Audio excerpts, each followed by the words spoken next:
Look, I've got news for you. You're not better because you have to wear more sunscreen. Hey guys, welcome to Too Personal on the Road edition.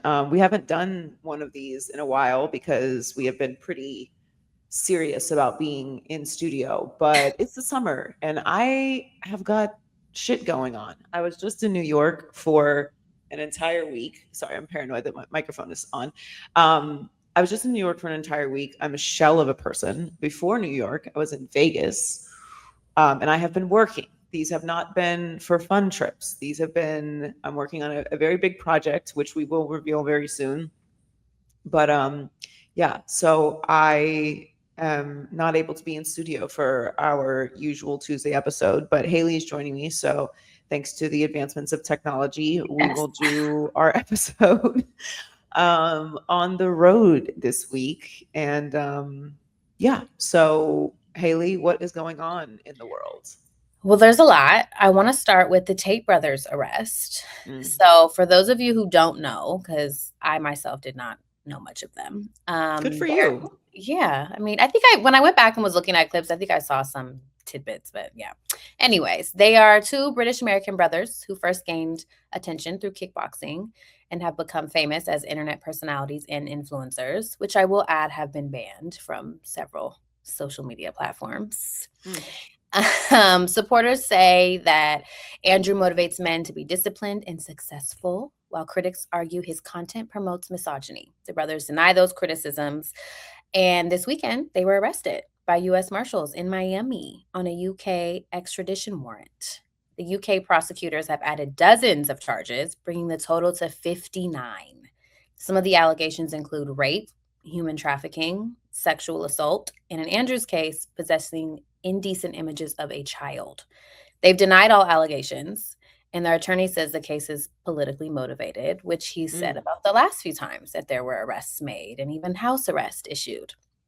So it got me thinking, with these public figures in these arrests that have been happening more and more as of lately, do we feel like their influence changes how we should hold them accountable or take their accountability? Or does the conversation need to stay strictly about the legal process? Because there is the court of public opinion, as we're very familiar with. So I want to get your take on this. Yeah, I mean, the court of public opinion only matters for the consumer and how they want to move forward. So when we talk about canceling people, because the cancel culture conversation, it's always bothered me because it just is nonsensical. I have no obligation to listen to anyone's music, to watch anyone's YouTube show, to watch anyone's television show or movie, to go to their comedy show. As a consumer, I can do whatever I want. And if you do something I don't like, I can choose to stop consuming your products. Mm-hmm. That's how it works. It's not canceling. No one's making me not watch your movies anymore. You are. So yes, do advertisers stop working with people because of public pressure? Yeah, because the advertisers would like to keep the public using their products, which they're allowed to do because there's no obligation to continue working with someone after they've done something that's pissed a lot of people off. So do I think there's a mob mentality when it comes to things? Of course. I've dealt with that personally. I'm quite aware of how that works. And sometimes it's because of something that's not true, and sometimes it's because of something that is true, and sometimes it's because of something that is criminal and or allegedly criminal. And in this case, they have been arrested multiple times for horrific allegations. These are international arrests, so I don't know who is politically behind it. Which politics? Yeah. Is it English politics because they don't have shit to do with American politics? Is it Romanian politics? Do you know anything about Romanian politics? No. I can admit that I don't, but I'm pretty sure that the Romanians and the UK authorities and the Americans don't give a fuck about some misogynistic influencer. You're on a high horse here. Who gives a fuck about the Tate brothers out here looking like a Temu Pitbull? And that's disrespect to Pitbull because Pitbull puts that shit on. He's out here with his ankles bare, okay? showing off for somebody, but it ain't the ladies. I have never seen an ankle that I gave a fuck about. Got his shirt down to his belly button. He looks ridiculous. Like I'm tired of this. Like everything is politically motivated. Who are the politicians that care? Draw me the in the court shows and in the cop shows where they have like the threads and the culprit. Explain to me how Romania, the US, and the UK have time to be concerned about taking down the Tate brothers for some politically motivated. What part of politics do they even work in? They're YouTube hosts. Yeah. You sound fucking stupid. They are terrible people. Those clips I watched were insane. They're terrible people. They're closeted gay men who hate women. And they are male-centered. They do it for the boys, baby. You're not doing it for us. Mm-mm. You do it for the boys. You do all this for male attention. And if you are somebody who admires them, you do it for male attention too. And I wish that you would just come out and say that you want male attention. There are so many of these men who are either closeted and they hate women, or they just hate women, like genuinely do not like women. And they want male attention. They want their bros to care about what they're doing. They want other men to endorse what they say and do. Honey, leave us out of it. What do we have to do with it? You're constantly talking about women this, women that, women need to submit, women only have this value. You're obsessed with us. You're angry we're not obsessed with you, and you want male attention. So I don't know anything about his brother. Nor do I care. It seems like he's a tag along, get along, little sidekick boy. But yeah, I mean, the captain of the Worm Boys has gone down again. He had his ankles out for you guys, though. He had his little lotion belly button out for you. I really do not understand what the politics are. Who is he influencing politically? Yeah, why do you think these men have this kind of power? You're so weird. He's not in the Illuminati. No one cares. Okay, they're hunting down an alleged sex crime offender, and you guys are out here in the comments talking about he's being silenced. For what? What does Romania care about that? I'm baffled. I'm befuddled. As someone who is in some pretty important rooms from time to time, I truly find it actually amusing that people think that this man is that important. He's an alleged criminal. I'm sorry to pop your little bubble. Yeah. Well, I'm curious how this plays out, because they've been trying to take him down for some time. So, I mean. Well, yeah. I mean, he gets arrested in lots of different countries. So. Yeah. We'll see how this plays out. I'm very curious. I love his face every time. He has no chin. Like, baby, get just a little filler here to just bring out. I can't even do it. He looks like a toe. He looks like a toe that someone drew a caricature on. Yeah, he's. This is his jawline. Oh my God, an ugly man. The boys love him though. They love him. They love his little saucy ass. They love him down. Yeah, they love him down. Yeah. What else is going on? Crazy. Well, I know you've been working, so I don't know if you made it to the movies. Have you seen the Odyssey yet? I have not. I've barely made it to bed. And I want to tell you, this is a city. Those are two cities, Vegas and New York, that usually take me straight out. Okay. They tap into all of my worst inclinations. And I was so well behaved. That's great. Not perfect. 9 out of 10. Yeah. 9 out of 10. But that's really good, because it's usually like 1.2 out of 10 on the not sinning scale. So I did really well. But yeah, I did not make it to the movies. But I have been following this Odyssey story for the entirety of it. Yeah, people are very upset. Do you think, first of all, do you think that we care too much as like an audience, right, about casting and No, I mean, I think that casting does matter. Like, really, when you have stories that are very, very important to people, I do think casting does matter. Like, I could never really get into 50 Shades of Grey because of the casting. good point? Now, it did fine.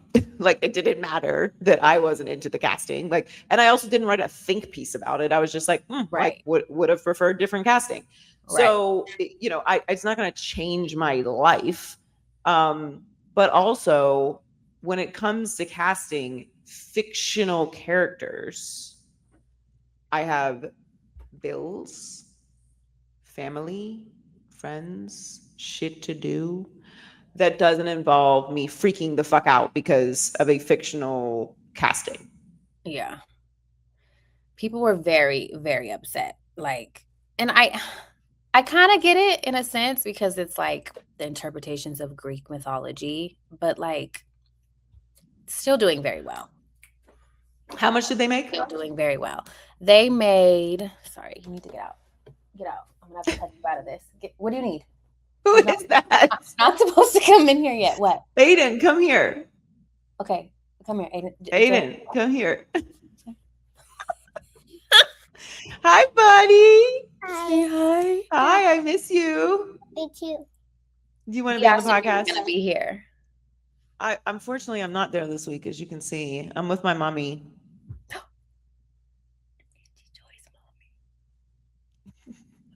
Okay, I'm almost done. Put setting. Okay, I'll pick up. Go play, finish your game, and then I'll print it. Close the door. Bye bye. We're almost done. Love you. So far it's made 264 We're gonna million. leave that in the video part. No one will understand on the audio, but we gotta leave that in the video part. He's gonna get a cut down. Yeah. How much did they make? 264 million. Yeah, they're doing fine. They're doing fine. That's opening weekend. Mm-hmm. Yeah, they're doing fine. The thing about the freaking out about this casting was a couple things. One, I've met Lupita. Lupita Nyong'o was the main casting that everyone was upset about. Was Helen of Troy, who is in this mythological, meaning fictional story. She is the most beautiful woman in the world. And I can tell you that Lupita is, in fact, the most beautiful person I've ever seen. Like, her and Rihanna are toe-to-toe the most beautiful human beings I've seen. I met her at a party just a few months ago. And I am usually like pretty cool about meeting people, but I couldn't stop staring at her. And I just I had to tell her, I was like, I'm sorry, like, I know this is very weird to do, but you are so beautiful. Like, you are a goddess, like, literally. Like, I can't, her skin is perfect. Really? She like glows. Her face, like, she's one of the most beautiful people I've ever seen in my life. And I am not exaggerating. I see beautiful people all the time. I have met hundreds, if not thousands, of celebrities. I have been in rooms with people who are considered to be some of the most beautiful people in the world. And yeah, she is in the top 5. So the casting, not a problem for me. I was like, oh, actually, that makes sense because I have seen her in person with my own 2 eyes, not on a stage, not on a red carpet, just at someone's house. Stunning. But also, the important thing is, this is not a real story. So Greek mythology, in this story, there's also a Cyclops. Where do we find those? This is about Zeus and the underworld. Like, this is thousands of years old. What are you upset about? Who did you want? By the way, you're not kicking and screaming when Elizabeth Taylor is cast as Cleopatra, when you have an entire white cast of whatever that Prince of Arabia, whatever fucking movie it was. I'm done hearing about this. I really have been thinking about it. I'm done with racism. I'm done with you idiots. I've had enough. Okay, we've had it up to here. You're flipping out about castings for Greek mythology movies. You've never read the story. You don't give a fuck about about the Odyssey. You don't care about this. No one cares. The world is burning. That's the other part too, is like, I think that these outrage things that happen on the internet are not really real. Like, no one's walking around having a coffee like, oh my God, can you believe they cast Lupita Nyong'o as Helen of Troy? So it becomes this like echo chamber on the internet of like a few people that said some racist things, and it blows up into this everyone cares about this bit, and they don't. But I also have had it with the racists flipping out about the Little Mermaid and the Helen of Troy. Look, I've got news for you. You're not better because you have to wear more sunscreen. Someone had to say it. You are not a superior person because you have blonde hair and blue eyes. It's truly that simple. I saw this thread the other day, this thread post, that racism makes poor people feel like they relate to the elites. And it's such a good explanation for racism. You are not better than anyone because of the color of the skin in which you were born. No. If you believe that, you are a fucking idiot, and everything bad that happens to you, you absolutely deserve. You've earned it in this lifetime. This is a taught, learned behavior, accepted only because it makes you feel superior to other people, which you are not. You are a fucking bum and a moron. You're complaining about the casting of Helen of Troy, and you wonder why you got bullied as a child? Don't think too hard. Don't think too hard. You're upset because you're a fucking loser, and you have been your entire life. There is no other way to land on having a take like that. It's insane. So not surprised at all that the movie did well. It was a very anticipated film. There was also Elliot Page's casting as well. And I just also want to point out that, you know, for all the talk about this movie, like, you guys don't read. And we talked about this last week. Yeah. Fuckers don't read. You quite literally have no idea who Achilles was. He's one of like the most argued gay characters, like bisexual characters in literature. And you're out here worried about masculinity. I just can't. I'm very over it. I can't do another casting outrage because someone is black. It's we weird. might need to start giving the people reading lists. They can't read the word. They can't read reading lists.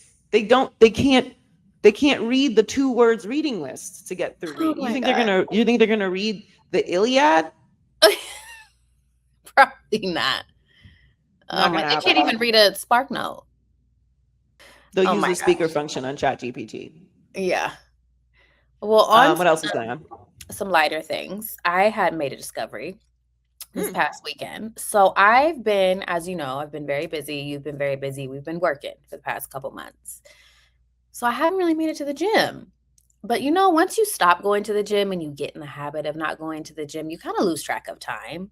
Well, I was looking at our episode from last week, and I was looking at my arms, and I was like, oh, I might have lost track of time, but the arms definitely did not. So I got to get back in the gym. It's well, wait. You're saying your arms like stayed fit?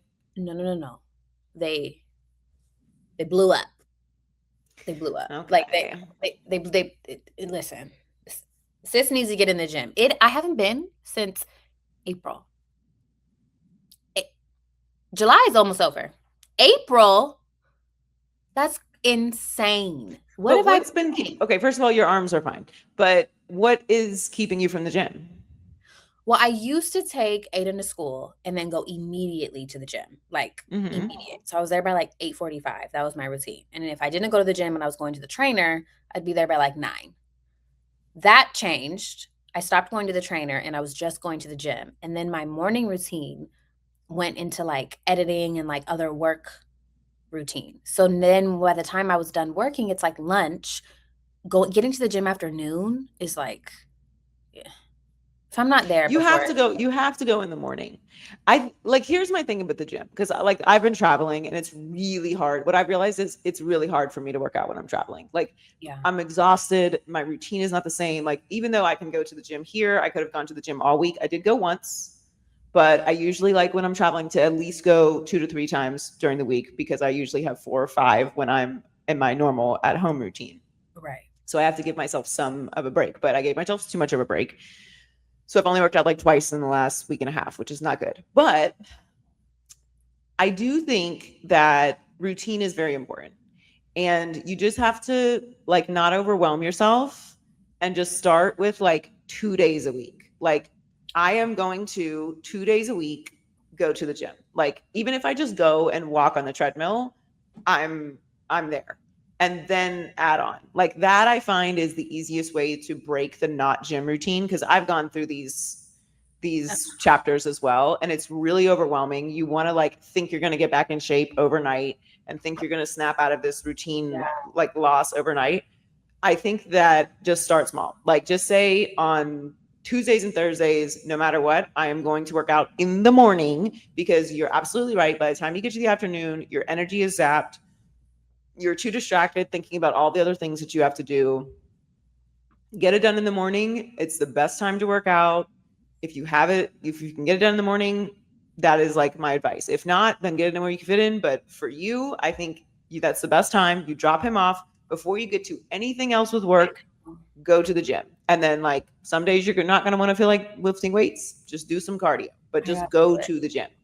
You got to Or I need to just book a Legree class because I don't want to be charged if I don't go. Yeah, like that is another hack. That is a hack that I really like because I am not paying $40 to not go to a class. So if you book a class, you're not going to miss it because you're not going to spend that money to not go to that class. So yeah, maybe do like a class a week and then do the gym on the other time. But definitely you have to like break the routine because if you just keep thinking about it, you're never going to go. So just be like next week, Tuesday, Thursday, just start 2 days a week. And then like, later in the week, you might feel like adding another one, but at least you did 2 days a week. And that will start getting you like back in the routine. Also walk with Aden. Like walking is so good. The gym. Like he loves the kids' gym. Like this is how you know it's been so long. We drive past the gym and he's like, "Mommy, remember that place?" I'm like, I do. Not remember that place. Kids will drag you. It's so he told me the other day, I've been wearing my hair curly, it's summer. He goes in his room, gets a Polaroid picture where I had like a, pressed sew-in. He goes, "This hair is so beautiful. You see this?" He goes, "That's not beautiful." I said, You don't like my mommy's hair is curly? It's not beautiful.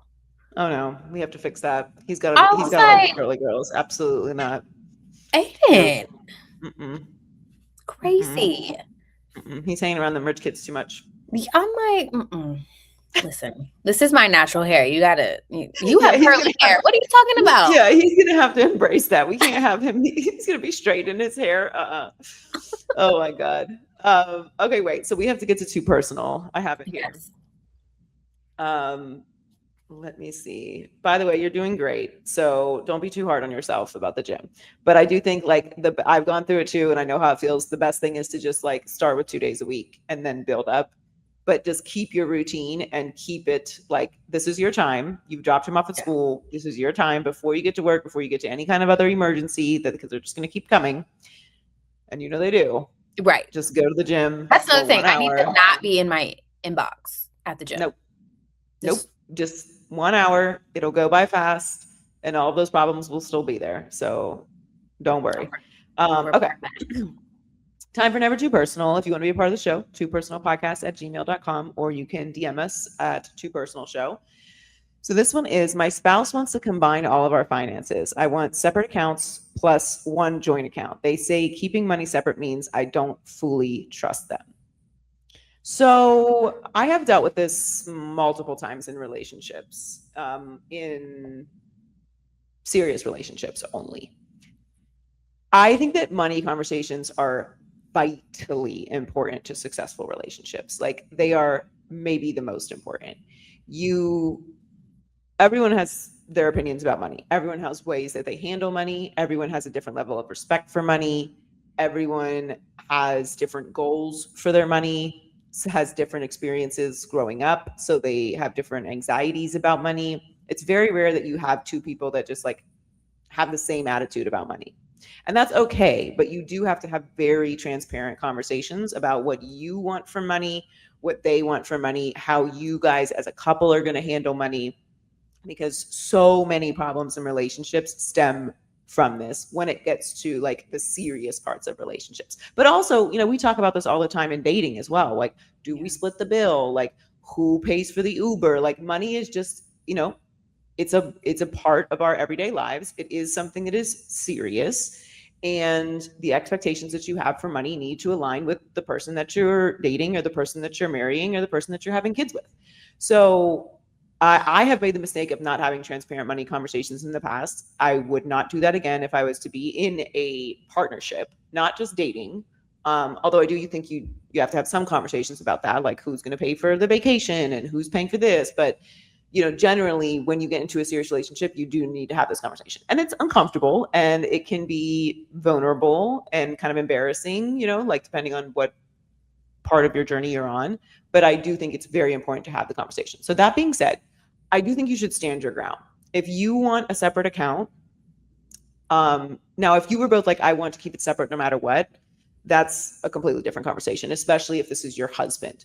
But having a joint account to pay bills, to pay for vacations, to save for retirement, like you guys discuss how much each of you put in, and decide like, okay, you know, if I want to go buy something for myself, I spend it from my account. If, you know, you want to buy something for yourself, you go spend it from your account. And if we need to buy things for each other, something for the house, if we need to buy groceries, if we need to pay the rent or the mortgage or the car, like that comes from our joint account. I think that is actually the best and healthiest way to have a relationship. One, because the idea that all of your money can be vulnerable to someone just going and taking it out or spending it makes me very uncomfortable. And also, like, look, it is what it is. Relationships sometimes fall apart, and you need to be able to have access to your own money as an adult. Like, you just do, woman or man. Like, we talk so much about abusive relationships. Like, financial abuse is a very real thing. It's common in almost every kind of abusive relationship. Not saying that this is one, but you need to have access to your own money, and you should have a safe place to put it, and you don't need to hide it under your mattress. Like, having your own bank account as an adult is a very normal thing to do. Is you don't have to hide it from them. Like, you can be transparent about what's in there, but yeah, you should have access to your own money at all points in your life. Like, from the time that you are a child and you are, you know, having candy money, or you get birthday money, like, you should teach people how to have a real relationship with money. And when you are in a relationship, I think that you should have a joint account, absolutely. But I also think you should have your own accounts. Like, if you're going to get a divorce, you're going to have these money conversations anyway, but you should have access to your own money always. You never know what's going to happen. Emergencies happen. What if somebody has access to all the money, you don't have access to it, and they get in an accident? Right. What if you can't get a hold of them and your kid has an accident and you need access to money? You have to call and ask them. Like, these are just very silly things to me. And I've had these conversations with girlfriends. I'm still in these conversations to this day with people in my life. So it's really, really important to have transparent money conversations and get on the same page about those goals. But my personal way of handling it is, you have your account, I have my account, and we have a joint account, and we have a transparent conversation about how much needs to be in the joint account. It doesn't mean that you can just spend all your money. And right, because people will do that. Yeah, that's not what that means. It just means that you should have access to your own money at all points at the time that you are an adult. Like, I just believe that. And I don't think it's about trust. I think it's about being an adult. Like, this whole notion that you get into a relationship or you get into a marriage and like you cease being a person, and like, yeah, you're a partnership, sure. But we don't have to lose our minds with like practically applying that to everything. I can have a bank account. So if I want to go buy a Starbucks, I can do that. Okay. Like, everyone take a beat. So that's my advice for this week. Thanks so much for being a part of the show. Make sure that you email us twopersonalpodcasts@gmail.com. Make sure you hit subscribe, follow us on social @twopersonalshow. Thanks to Haley for bringing Aden in today.